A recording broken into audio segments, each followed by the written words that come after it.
Olá, sejam todos muito bem-vindos a mais um Evangelho no Lar da Casa dos Espíritos. Eu sou a Beatriz e farei as preces inicial e final.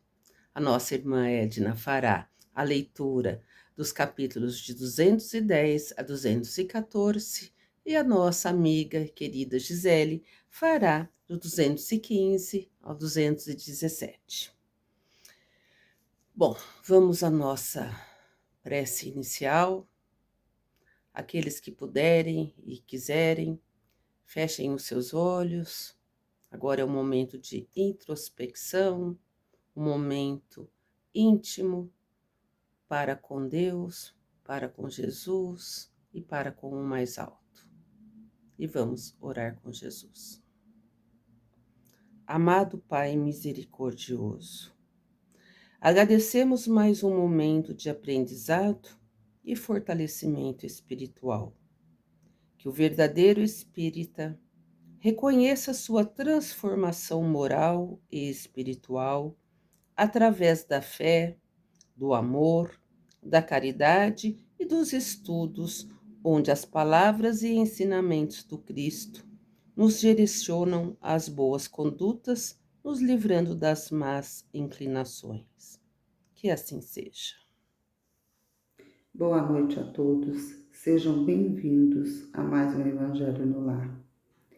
Hoje eu vou ler as questões de 210 a 214 do Livro dos Espíritos. Podem os pais, por seus pensamentos e suas preces, atrair para o corpo do filho um bom espírito antes que um espírito inferior? Não. Mas podem melhorar o espírito do filho, a que deram nascimento e que lhes foi confiado. É seu dever. Os maus filhos são uma prova para os pais. 211. De onde provém a semelhança de caráter que existe muitas vezes entre dois irmãos, sobretudo entre os gêmeos? São espíritos simpáticos, que se aproximam pela semelhança dos seus sentimentos e que estão felizes por estarem juntos. 212. Nas crianças cujos corpos estão ligados e que têm certos órgãos em comum, existem dois espíritos, melhor dizendo, duas almas? Sim, mas sua semelhança frequentemente faz com que pareçam apenas um aos vossos olhos. 213. Visto que os espíritos se encarnam nos gêmeos por simpatia, de onde vem a aversão que se vê algumas vezes entre esses últimos, não é uma regra que os gêmeos sejam espíritos simpáticos. Maus espíritos podem querer lutar juntos no teatro da vida. 214. Que pensar das histórias de crianças que se agridem no ventre da mãe? Lendas.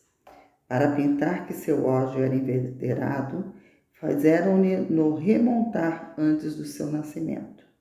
Geralmente não levais em bastante conta as figuras poéticas. O que nós podemos ver diante dessas questões?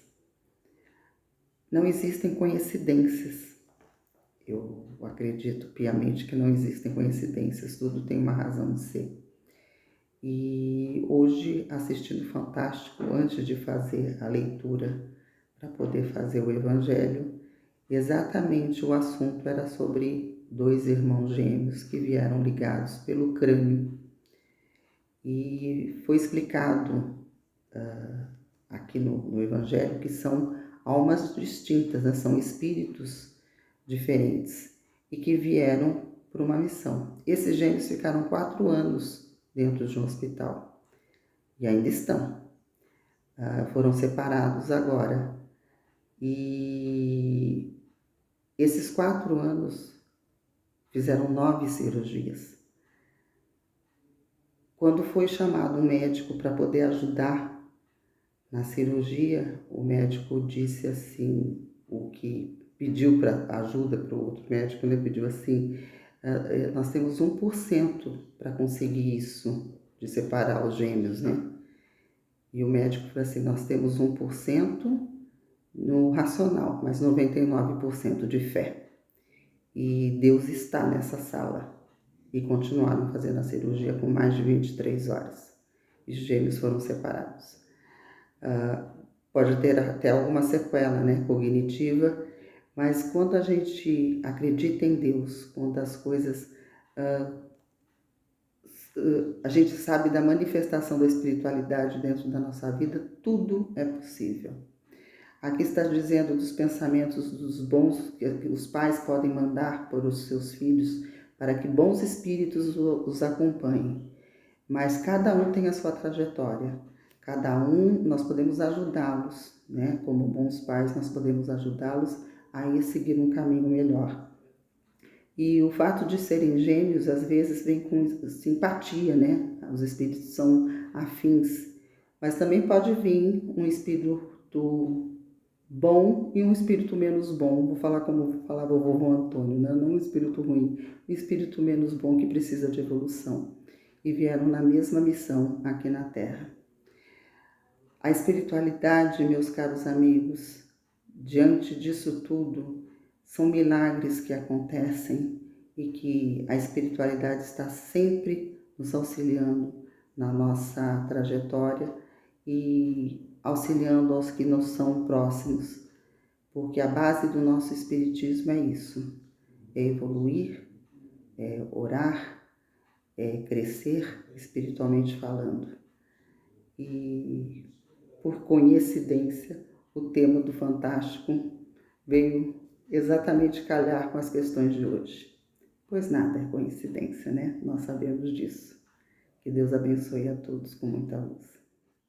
Olá, dando sequência ao estudo do capítulo 4 do Livro dos Espíritos, Pluralidade das Existências, nós vamos fazer agora a leitura dos itens 215 ao 217, referentes às semelhanças físicas e morais.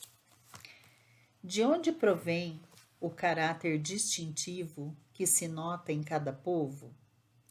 Os espíritos têm também famílias formadas pela semelhança de seus pendores, mais ou menos purificados, segundo sua elevação. Muito bem, um povo é uma grande família na qual se reúnem espíritos simpáticos. A tendência que têm os membros dessas famílias a se unirem é a origem da semelhança que existe no caráter distintivo de cada povo.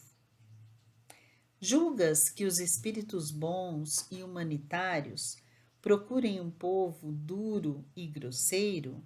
Não.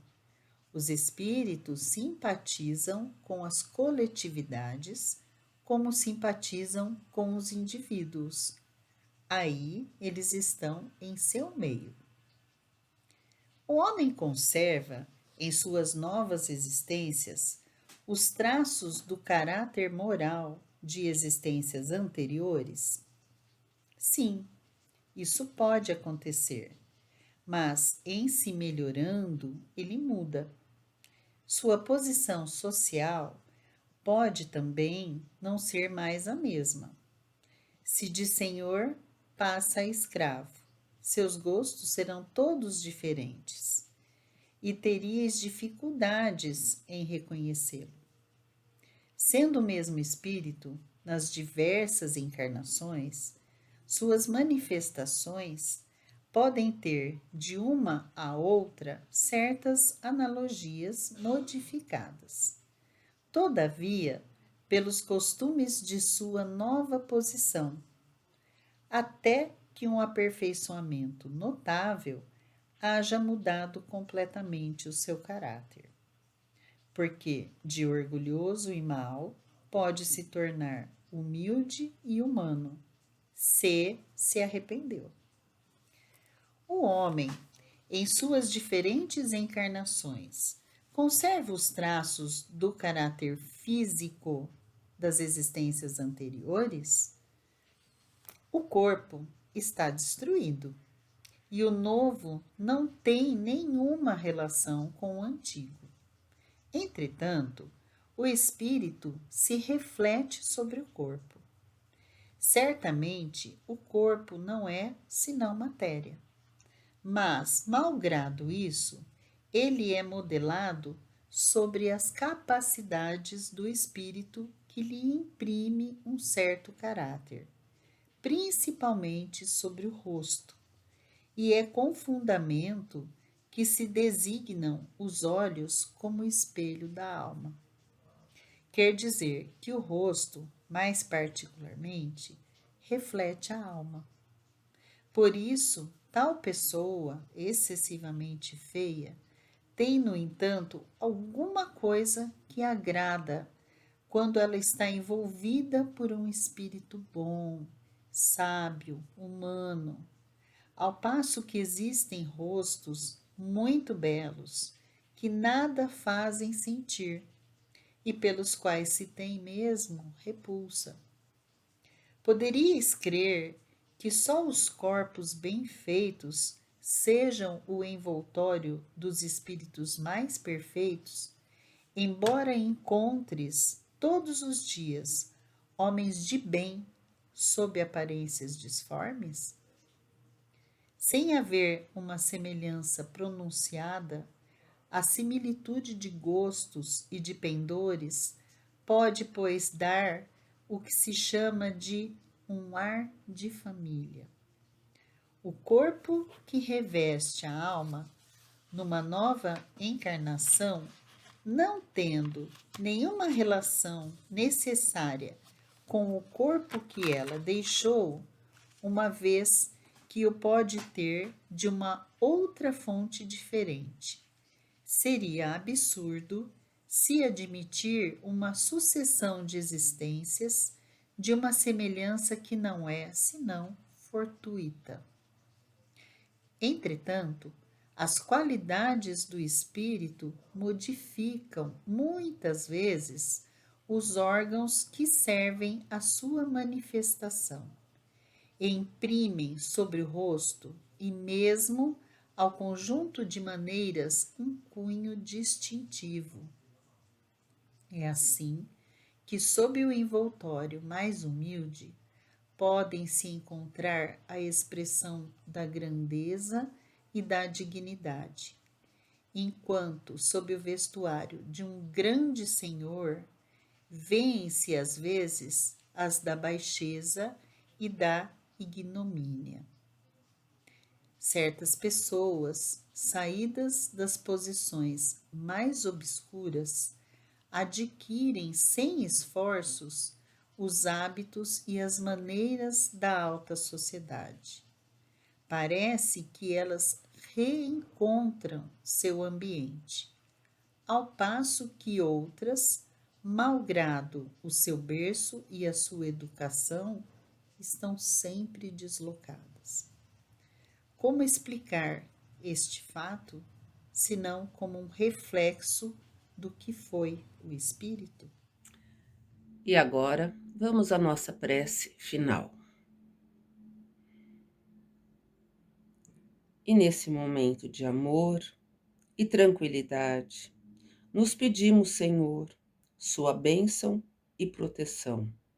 Somos gratos pela vida que nos destes, por cada amanhecer que renova as oportunidades de servir ao vosso propósito, por cada noite dando ao nosso corpo a oportunidade de descanso e liberdade à nossa alma. Somos gratos pelo corpo que sustenta nossa alma e torna a nossa jornada possível. Somos gratos, Senhor, pela saúde para cumprir nossas tarefas e pelos desafios que nos permitem crescer. Somos gratos à nossa família, somos gratos a Ti, Senhor. Que assim seja.